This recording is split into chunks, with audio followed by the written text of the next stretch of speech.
तो नमस्कार दोस्तों, आज की इस वीडियो में आपको एक्सप्लेन करूंगा स्टेप पोटेंशियल क्या होता है और उसके दो दो केसेस होते हैं। उसको मैं डिराइव करके बताऊंगा। चलो वीडियो स्टार्ट करते हैं। सबसे पहले मैं आपको बता दूं स्टेप पोटेंशियल होता क्या है। हमारे पे स्टेप पोटेंशियल जैसे इसके नाम से पता लग रहा है, एक हमारे पे पोटेंशियल है जो हमारे पे स्टेप में है, जैसे कि ऐसे ये समझ लीजिए, ये है at x is equal to zero, ये पॉइंट है at x is equal to zero. ये है, ये नेगेटिव एक्स है, ठीक है। ये आ गया पॉजिटिव एक्स, ठीक है। ये आ गया हमारे पे स्टेप। इससे इससे पहले यहाँ इस केस में हमारे पे पोटेंशियल जीरो है। ये हमारे पे दो रीजन हो गए, ठीक है। ये हो गया हमारे पे रीजन वन, ये इसको ले लेते हैं हम रीजन टू। या यहाँ पे आ गया पोटेंशियल हमारे वी नॉट। इससे इस रीजन से पहले एक्स नॉट से मतलब एक्स इजिकल टू जीरो से पहले हमारे पोटेंशियल जीरो था, और एक्स इजिकल टू जीरो के बाद हमारे पे पोटेंशियल हो गया वी नॉट। इसको इसको कहते हैं हम स्टेप पोटेंशियल। और जो इसके हमारे पे दो केस बनते हैं, एक केस बनता है हमारे पे, पहला केस बनेगा इसका हमारे पे एनर्जी है E is greater than zero, नहीं नहीं, E is greater than V naught. जो पहला केस होगा वो हमारे पे बनेगा E is greater than V naught. और दूसरा केस बनेगा हमारे पे E is smaller than V naught, ठीक है। सबसे पहले हम करते हैं E is greater than V naught वाला केस, तो फिर हम बना लेते हैं। सबसे पहला केस लेते हैं हम, case one, is is greater than V naught, ठीक है।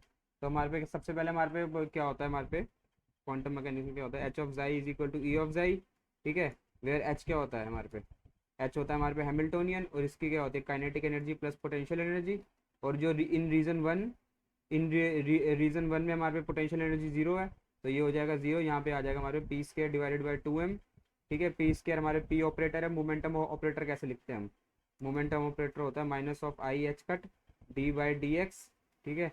अगर इसी को मैं स्केयर कर दूँ, अगर इसको मैं पी स्केयर आ जाएगा, पी स्केयर मेरे पे क्या आ जाएगा, ये आ जाएगा मेरे पे I square minus one, I minus of H cut का स्केयर डी स्केयर अपॉन में डी एक्स स्केयर, ठीक है। ये नेक्स्ट पेज में बता देता हूँ मैं।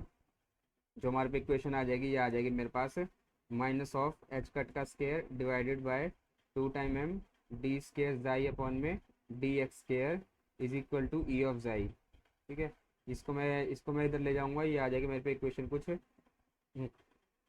ठीक है। डी स्केयर जाई अपॉन में डी एक्स स्केयर प्लस का two time M E divided by H cut का स्केयर, ये आ जाएगा मेरे पास जाई, ठीक है। अब मैं इज इक्वल टू जीरो, अब मैं यहाँ क्या करूँगा, two time M E divided by H cut का स्केयर, इसको ले लूँगा मैं के वन, ठीक है। के वन का स्केयर, इसको इसको लेट कर लूँगा मैं के वन का स्केयर। तो ये मेरे पे कुछ ऐसी इक्वेशन बन जाएगी, डी स्केयर जाई अपॉन में डी एक्स का स्केयर प्लस का के स्केयर जाई इज इक्वल टू जीरो, ठीक है। इसको मैं, क्योंकि हम यहाँ ये हम रीजन वन के लिए निकाल रहे हैं ना, तो हम ये एक यहाँ पे वन वन लगा देते हैं, क्योंकि इससे कंफ्यूजन हो जाएगी। जब हम रीजन टू के लिए निकालेंगे वहाँ हम टू लगा देंगे, ठीक है। ये हम रीजन वन के लिए निकाल रहे हैं। अभी हमारे पे एक डिफरेंशियल इक्वेशन बन गई, हाइयर ऑर्डर डिफरेंशियल इक्वेशन। और जो इसका सोल्यूशन होता है हमारे पे, वो हमारे पे कुछ इस टाइप में आ जाएगा इसका solution, psi one is equal to A E raise to the power iota K one X plus B E raise to the power minus of iota K one X, ठीक है। और जो वेयर के की वैल्यू क्या हो जाएगी हमारे पे, K is equal to root under two time M E divided by H cut का स्केयर, ठीक है। एच कट एच कट होता है हमारे पे H cut is equal to H divided by two time pi, where जो H है वो हमारे पे प्लैंक कांस्टेंट है। अब मैं इसको आगे सॉल्व करता हूँ, ये आ जाएगा मेरे पास, पहले के लिए क्या आया मेरे पास, जाई वन कितना आ गया मेरे पास, ये आ गया A E raise to the power iota time K one X plus B E raise to the power minus of iota time K two X. अब मैं निकालूंगा रीजन टू के लिए। अब रीजन टू में क्या था, एक बार फिर से डायग्राम बना के दिखा देता हूँ, ठीक है। ये आ गया वी नॉट, यहाँ पे हमारे पे वी जीरो था, ये रीजन वन था, ये रीजन टू था। अब रीजन टू में क्या आ जाएगा मेरे पास, ये आ जाएगा माइनस ऑफ एच कट का square divided by two time M D square psi upon में जाई जाई टू अपॉन में D square psi two upon में जाई एक्स स्केयर, ठीक है। ये आ जाएगा मेरे पास प्लस का वी नॉट, ठीक है। ये आ जाएगा प्लस का वी नॉट जाई, क्योंकि यहाँ पे हमारे पे मैंने आपको क्या बताया था, ये क्या होता है हमारे पे हैमिल्टोनियन क्या होता है, kinetic energy plus potential energy. जो रीजन वन था उसमें हमारे पोटेंशियल एनर्जी जीरो थी, तब हमारे पे ये जीरो आ गया था। यहाँ पे पोटेंशियल एनर्जी है हमारे पे रीजन टू में वी नॉट, और ये आ जाएगा ई ऑफ जाई, ठीक है। ई को हम इधर ले आएंगे, तो ये क्या आ जाएगा हमारे पे, डी स्केयर जाई अपॉन में डी एक्स का स्केयर, माइनस लेंगे तो इसको उधर ले जाएंगे, इससे आ जाएगा हमारे पे प्लस का ई माइनस वी नॉट जाई, ठीक है, डॉट 2 टाइम m अपॉन में एच कट का स्केयर इज इक्वल टू 0, ठीक है। हम यहाँ पे 2 टाइम m अपॉन में एच कट का square E minus V naught is equal to K2 का स्केयर ले लेंगे, तो फिर हमारे पे K2 आ जाएगा हमारे पे root under 2 time m upon में एच कट का square E minus V naught, ठीक है। ये हमारे पे K2 की वैल्यू आ जाएगी, तो ये मेरे पे कुछ ऐसे आ जाएगा डी स्केयर जाई अपॉन में डी एक्स का स्केयर प्लस का ये आ जाएगा मेरे पे K2 का स्केयर जाई टू रख देते हैं, ये आ जाएगा 0। ये भी मेरे पे हायर ऑर्डर डिफरेंशियल इक्वेशन हो गई, D square psi two upon में डी एक्स का स्केयर प्लस का K2 का square psi two is equal to 0। और जो इसका सोल्यूशन आएगा ये आ जाएगा जाई टू, इसको हम ले लेते हैं हम C raise to the power iota time K2x plus D E raise to the power iota time K2x, ठीक है। अब इसमें क्या होता है, जो हमारे पे ये हमारे पे रीजन 1 था, समझ लीजिए ये हमारे पे रीजन 1 था, इसकी इसकी एनर्जी ज़्यादा है, ठीक है। रीजन 1 में क्या होगा, ट्रांसमिशन भी होगा और हमारे पे रिफ्लेक्शन भी होगा। और जो रीजन 2 होगा ना, उसमें हमारे पे रिफ्लेक्शन कोफिशिएंट गायब होगा, ठीक है। मतलब कुछ लाइट ट्रांसमिट हो जाएगी, थोड़ी बहुत रिफ्लेक्ट हो जाएगी, एनर्जी ज़्यादा है तब भी, तो फिर हमारे पे क्या होगा, इसमें इस रीजन में हमारे पे ये माइनस है ना, इस रीजन में हमारे पे जो होगा D E raise to the power minus of iota K2x is equal to 0 होगा फॉर रीजन 2। तो जो हमारे पे जाई टू आ जाएगा C E raise to the power iota time K2x। अगर मैं इसको एक साथ लिखूं तो ये आ जाएगा हमारे पे, ये आ जाएगा हमारे पे जाई टू और ये आ जाएगा हमारे पे, जो हमारे पे इंसिडेंट कंपोनेंट हो जाएगा वो हो जाएगा A E raise to the power iota time K1x। और जो हमारे पे ट्रांसमिटेड कंपोनेंट हो जाएगा वो हो जाएगा हमारे पे C E raise to the power iota time K2x, ठीक है। और ये हमारे पे रिफ्लेक्टेड कंपोनेंट हो जाएगा जाई रिफ्लेक्टेड, ठीक है। ये आ जाएगा हमारे पे B E raise to the power minus of iota time K1x, ठीक है। अब हम इसके क्या निकालेंगे, ट्रांसमिशन और रिफ्लेक्शन कोफिशिएंट। ट्रांसमिशन और रिफ्लेक्शन कोफिशिएंट क्या, तो सबसे पहले आपको ये है हमारे पे रिफ्लेक्शन कोफिशिएंट।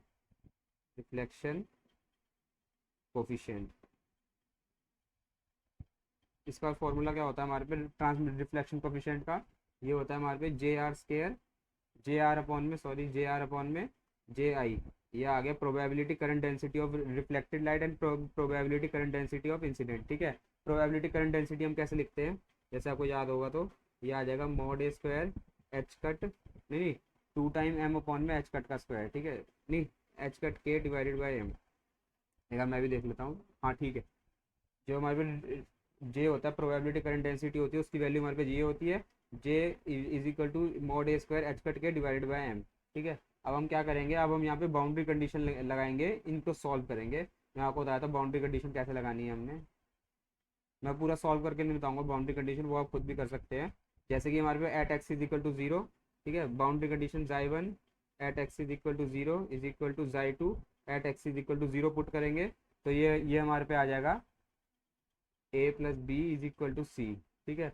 अब दूसरी boundary condition D psi upon में डी एक्स जाई 1 अपॉन में X is equal to 0 D जाई 2 अपॉन में D X is equal to at x is equal to 0। ये यहाँ पे हम पुट करेंगे तो क्या आ जाएगा हमारे पे, ये हमारे पे आ जाएगी कुछ A minus B time K1 is equal to K2 time K2 time C, ठीक है। ये आ जाएगा हमारे पे K2 टाइम सी, तो यहाँ हो जाएगा मेरे पास A minus B is equal to, इसको मैं इक्वेशन 1 ले लेता हूँ, A minus B is equal to K2 upon में K1 इज इक्वल टू सी, नहीं K1 इंटू सी है, सॉरी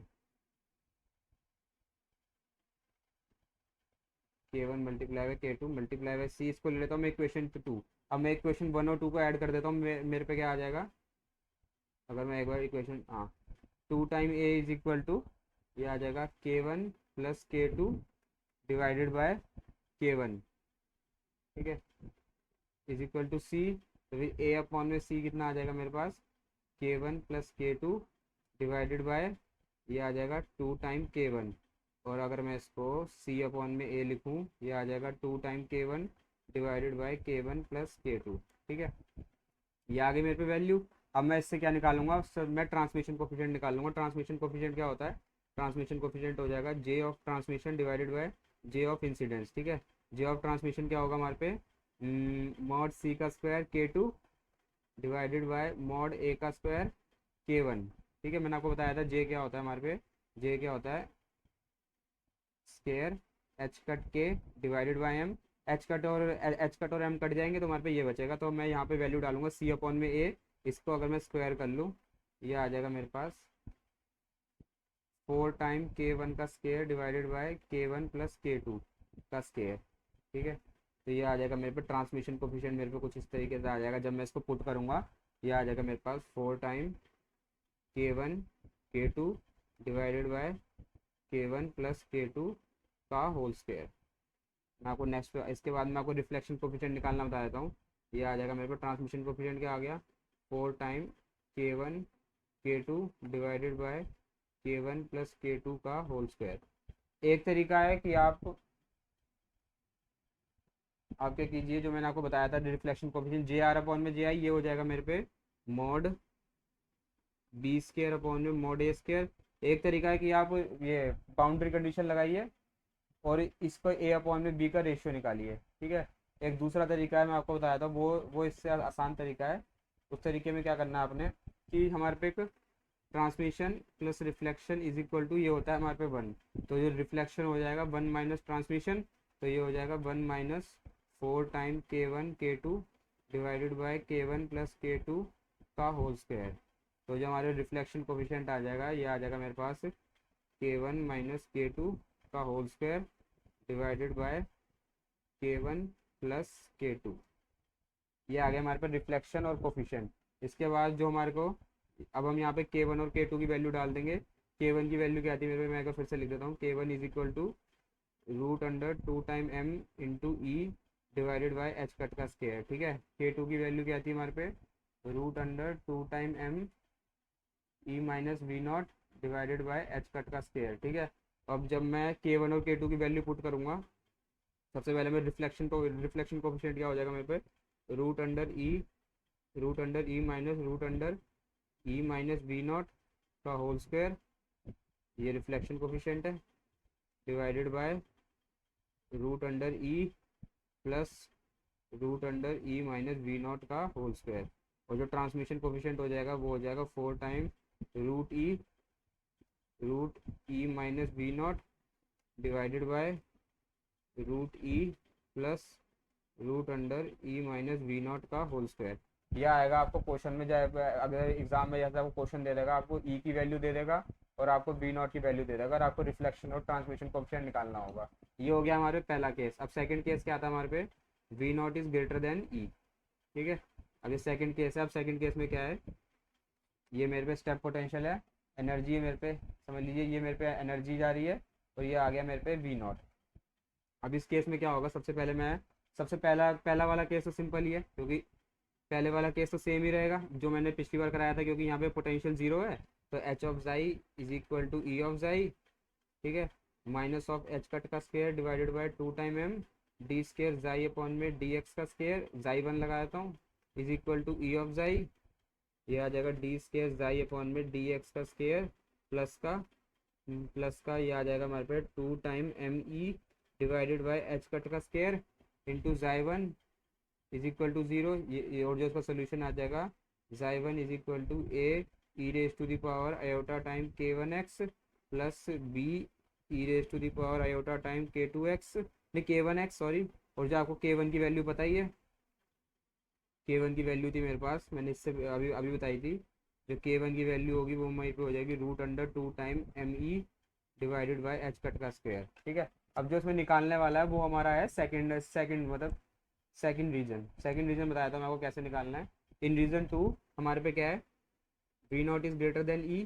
ठीक है, ये आ जाएगा हमारे पे माइनस ऑफ एच कट का square divided by 2 time M D square psi 2 upon में डी एक्स का स्क्वायर प्लस का V naught is equal to E of psi V of psi. ठीक है, ये आ जाएगा मेरे पास, इसको मैं इधर ले जाऊंगा, ये आ जाएगा ठीक है, ये आ जाएगा माइनस ऑफ एच कट का square divided by 2 time M D square psi upon में डी एक्स का स्क्वायर प्लस का वी माइनस ई, क्योंकि हमारे वी बड़ा है, इंटू जाई इज इक्वल टू 0, जब मैं इसको पुट करूँगा माइनस कॉमन ले लूँगा, ये आ जाएगा मेरे पास डी स्केयर जाई अपॉन में डी एक्स का स्केयर माइनस का 2 time M V naught minus E divided by H cut का स्केयर इज इक्वल टू 0।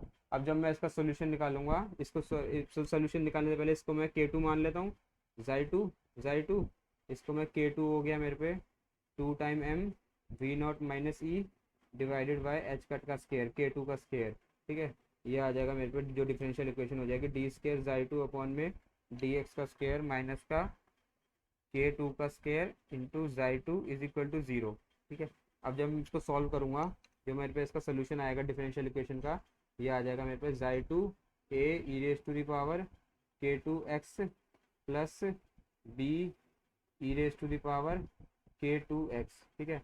ये मेरे पे इसका सोल्यूशन आ जाएगा। इसको मैं, क्योंकि हमने पिछले भी हमने बी और सी लिए थे, इसको मैं कुछ अलग ले लेता हूँ। इसको ले लेते हैं हम सी डी, ठीक है, सी डी ले लेते हैं और इसको K2 ही रखते हैं, चलो ठीक है। या K2 की जगह इसको भी हम चेंज ही कर देते हैं, क्योंकि ये K2 तो हमारे पे 2 टाइम एम ही अपना था ना। इसको हम चेंज करके ले लेते हैं गामा ले लेते हैं इसको हम, गामा गामा, ठीक है।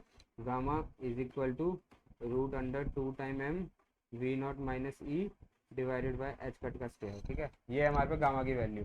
अब इसमें हमने एक चीज़ देखनी है माइनस, ठीक है। अब इसमें क्या होता है हमारे पे, एक जो हमारे पे वेव फंक्शन होता है उसकी हमारे पे प्रॉपर्टी होती है at infinity wave function should be finite होना चाहिए, ठीक है। मतलब हमें at X belongs to infinity psi is equal to finite होना चाहिए, ठीक है। तो इसमें क्या होगा, जब हम इसमें पुट करेंगे जाई, ये तो हो जाएगा इन्फिनिटी पे, ठीक है। ये रहेगा फाइनाइट पे, क्योंकि E raise to the power minus of gamma time X is equal to 0, ठीक है। अगर E raise to the power gamma time X ये हो जाएगा इन्फिनिटी, तो ये कंपोनेंट हमारे पे हट जाएगा, तो जाई टू आ जाएगा मेरे पास D E raise to the power minus of gamma time X, ठीक है। ये आ गया मेरे पे जाई टू। तो जो हमारे पे बने 3 कंपोनेंट, ये आ गया मेरे पास। पहला था transmission coefficient psi of transmission, पहले मैं कर लेता हूँ इंसिडेंट कंपोनेंट, ठीक है। A E raise to the power iota K1x transmission, नहीं ट्रांसमिशन तो होगा नहीं ना, क्योंकि ये ई इज ग्रेटर देन 0 है, तो ये आ जाएगा मेरे पास, ठीक है। एक आ जाएगा रिफ्लेक्शन, एक आ जाएगा ट्रांसमिशन। जो हमारे पास जाई ऑफ ट्रांसमिशन होगा ना, वो होगा इसमें हमारे पे 0, और जो रिफ्लेक्शन कोफिशिएंट होगा वो हो जाएगा हमारे पे B E raise to the power minus of iota time K1x, ठीक है। अब इसमें क्या होगा, मैं आपको एक चीज़ बताया था उसमें ग्राफ, ये कैसे जाएगा समझ लीजिए। ये हमारे पे वेव फंक्शन है, हमारे पे वेव फंक्शन कुछ ऐसे आया। अब क्या होगा, वेव फंक्शन कुछ ऐसे जाएगा, ठीक है। क्योंकि ये तो हमारे पे ये जो रीजन है, ये हमारे पे क्लासिकल फॉरबिडन रीजन होता है, ठीक है। Classical forbidden region. अब इसमें क्या होता है कि हमारे पे जो क्लासिकल मैकेनिक्स में तो यहाँ पे पार्टिकल एग्जिस्ट ही नहीं कर सकता, लेकिन ये हमारे पे क्वांटम मैकेनिक्स है, ठीक है। क्वांटम मैकेनिक्स में क्या होता है, ये हमारे पे जाई टू है, ठीक है। क्वांटम मैकेनिक्स में क्या होता है कि ये थोड़ी सी प्रोबेबिलिटी होती है कि पार्टिकल इसके अंदर एग्जिस्ट कर जाए और इसको इसको टनल कर जाए। समझ लीजिए अगर ये यहाँ तक है और ये यहाँ तक पहुंच गई, मतलब इसमें इतनी एनर्जी थी कि ये कम होते होते होते होते कि ये अपनी थोड़ी, जैसे यहाँ पे समझ लीजिए एनर्जी 10 थी, यहाँ तक पहुंचते पहुंचते इसकी एनर्जी रह गई 3 और ये इसको पार कर गया। लेकिन क्लासिकल मैकेनिक्स में ऐसा पॉसिबल नहीं है, लेकिन क्वांटम मैकेनिक्स में ये पॉसिबल है, और इसी इफेक्ट को कहते हैं हम टनलिंग इफेक्ट। ये इफेक्ट हमारे पे सेमीकंडक्टर फिजिक्स में बहुत काम आता है इफेक्ट। तो जो हमारे पे इसमें ये जो हो जाएगा ट्रांसमिशन कोफिशिएंट हो जाएगा।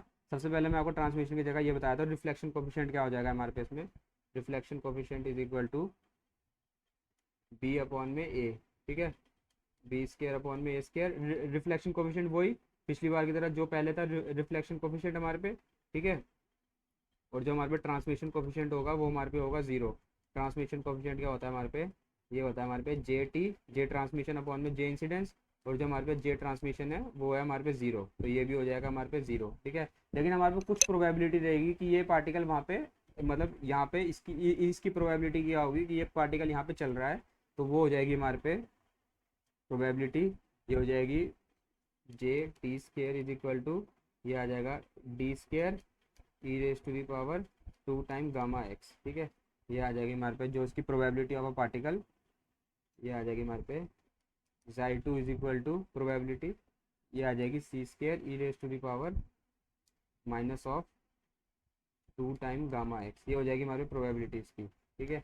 और जो प्रोबेबिलिटी होगी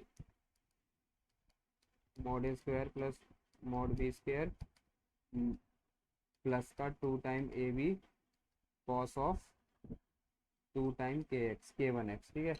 ये आ गई। और ये हो गया हमारे पे इसमें, ये हो गया हमारे पे, ये आ गया हमारे पे रिफ्लेक्शन कोफिशिएंट, क्योंकि हमारे पे टोटल रिफ्लेक्शन है तो रिफ्लेक्शन कोफिशिएंट हमारे हम यहाँ से निकाल लेंगे ए और बी से, ठीक है। और ये आ गया हमारे पे इसकी प्रोबेबिलिटी की इस पे कि यहाँ पे जो फंक्शन चल रहा है, मतलब जो वेव फंक्शन है वो चल रहा है, उसकी क्या प्रोबेबिलिटी है, ठीक है।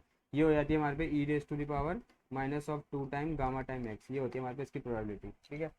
इस टाइप के क्वेश्चन हमारे पे ये हो गया हमारे पे स्टेप पोटेंशियल पूरा। इसके बाद में नेक्स्ट वीडियो में आपको particle in infinite box then harmonic oscillator बताऊंगा। अगर आपको वीडियो पसंद आई हो तो वीडियो लाइक कीजिए और चैनल को सब्सक्राइब कीजिए। तब तक के लिए धन्यवाद।